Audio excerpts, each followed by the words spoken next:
Hello, everyone, and welcome back to another episode of Acupuncture is My Life.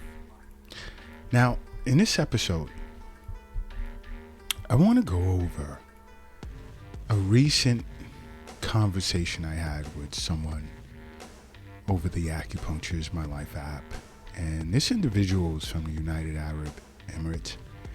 And he wanted to know. He'd messaged in wanting to know, are there eating habits that can reduce a person's risk of stroke? And I'd informed him, yes, there is, and started by recommending he see an acupuncturist. And I'd given him an acupuncturist that's in the Acupuncture is My Life network that's over in United Arab Emirates, and in which he was grateful for, of course. He listens to Acupuncture is My Life podcasts on a regular basis. And he knows or has come to realize that acupuncture is important, and it's good to make acupuncture a part of your life, and he plans on doing it. He himself couldn't find someone where he was located, and it's good that he reached out to us because, again, we have a global network that reaches several continents, many countries. But he was concerned because he relocated from Spain to that area and felt that the way he was eating was not healthy. He'd always felt that way and was unaware that acupuncture can help until he began listening to Acupuncture is My Life podcast, which is so cool. And this is what I love. I love the fact that these podcasts help so many. I'm talking tens of thousands of individuals globally. This is so cool. I really think, it's so cool. And this is why I love doing it. Because so many individuals and many of my colleagues from different countries, we have our little virtual meetings once every week or every 2 weeks. Sometimes we'll skip a week. Many will discuss how patients who listen to Acupuncture is My Life podcasts have gotten in touch with them and have made acupuncture a part of their life, and they love it as well. And I think it's so cool. Who doesn't want to live a long, happy, healthy life?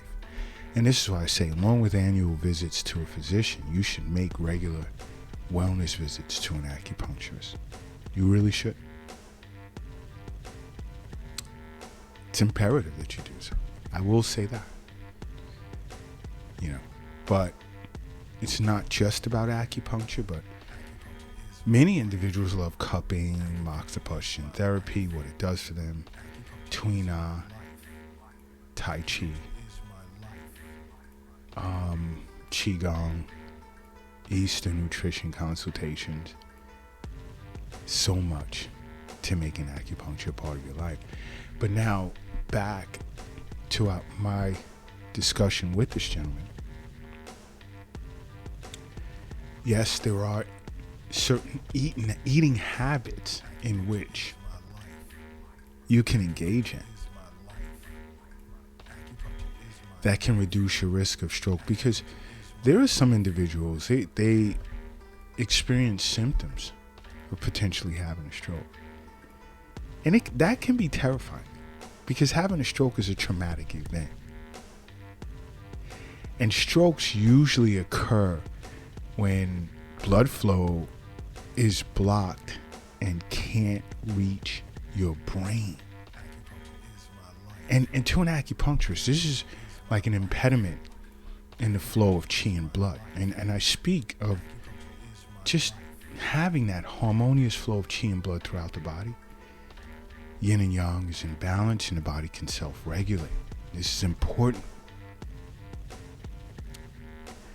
And I can't emphasize enough why it's so important to see an acupuncturist for regular wellness visits. Because when blood flow is blocked and unable to reach the brain, boom, stroke. And this can be due to, let's say, ruptured arteries or weakened arteries, or if a blood vessel has burst. And this is scary to even think about. But what can help is thinking about ways in which you can lower your risk of stroke. One is seeing an acupuncturist. That's first and foremost. Because people with, let's say, problems with their heart or heart disease, diabetes, high blood pressure, high cholesterol, are at a much greater risk of having a stroke than the average person. This is why seeing an acupuncturist, especially if you suffer from any of those disorders that I just stated, is super important, because it's about acupuncture, diet, exercise, proper rest. If you want to lower your risk of various types of chronic diseases.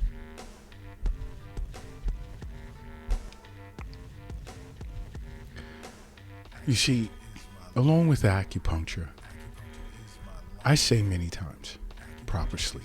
Proper amount of quality, quantity when it comes to sleep is super important. Exercise, movement, being active, super important. But diet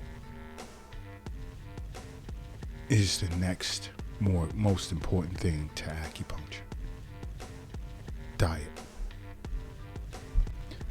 You see, when it comes to diet, you want to eat, let's say, healthy fats, like omega-3 fatty acids. And many of you hear me speak of this so much. Healthy fats, and let's say omega-3s,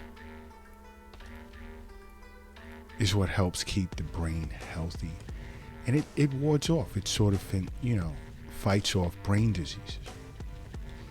And you can get omega-3 fatty acids from fat foods such as salmon, avocado, chia seeds, and more. These are things that you're going to learn from seeing an acupuncturist. These are things you'll learn from seeing an acupuncturist. You also may want to eat a diet that's low in table salt. Now, sea salt, oh my gosh, I love it. But I really love pink Himalayan sea salt. Pink Himalayan salt. I mean, the best. Because yes, sodium is important. It's an important mineral. But again, too much of anything is no good. Now, that table salt, stay away from that. Linked to hypertension like crazy. Contributes to your risk of having a stroke.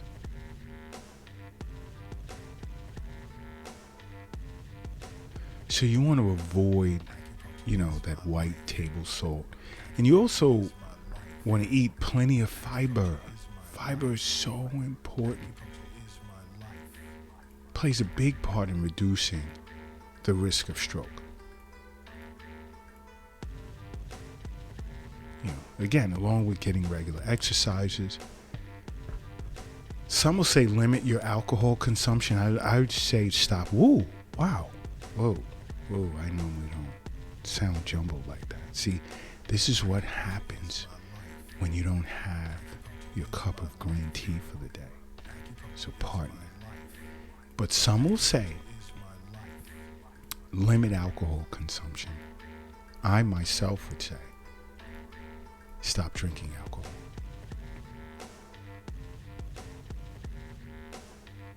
And you want to eat diets that are, or foods that are low in saturated fats. You want to eat a lot of fruits and vegetables because you want to get as much fiber as you can each day with each meal. Because again, fiber helps reduce the risk of stroke.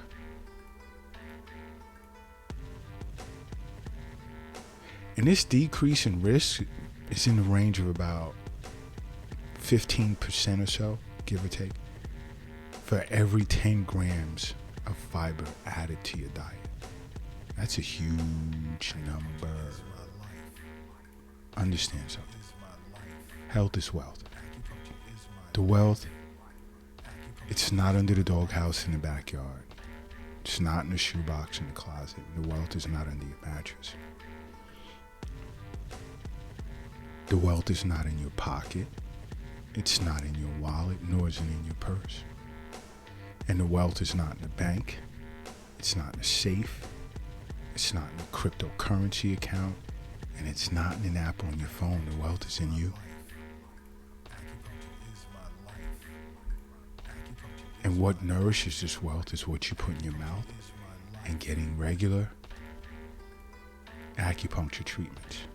At least once a week. No, at least once at the beginning of every season. Some get it once a week, every other week, once a month. But fiber is super, super important. You also want to limit red meat, especially as you age. I'm not one to say eradicate it from your diet, because if you're eating quality red meat, that's good for you. But you want to, as you're aging, limit your consumption of red meat. Because more times than not, it has a high saturated fat content. But I wouldn't say take it out of your diet. No. And also, stop only focusing on weight loss. All right? And many individuals do that. I'm not going to single out a particular gender, but many individuals do.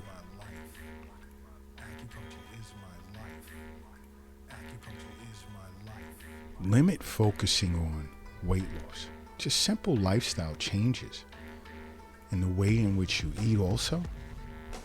You would naturally set yourself at the weight in which you should be at. It's healthy for you.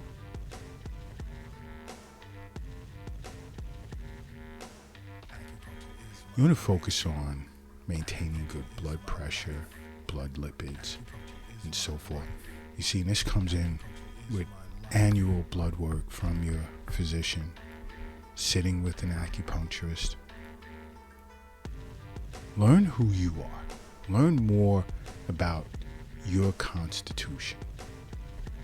What are your excess and deficiency patterns in which you were born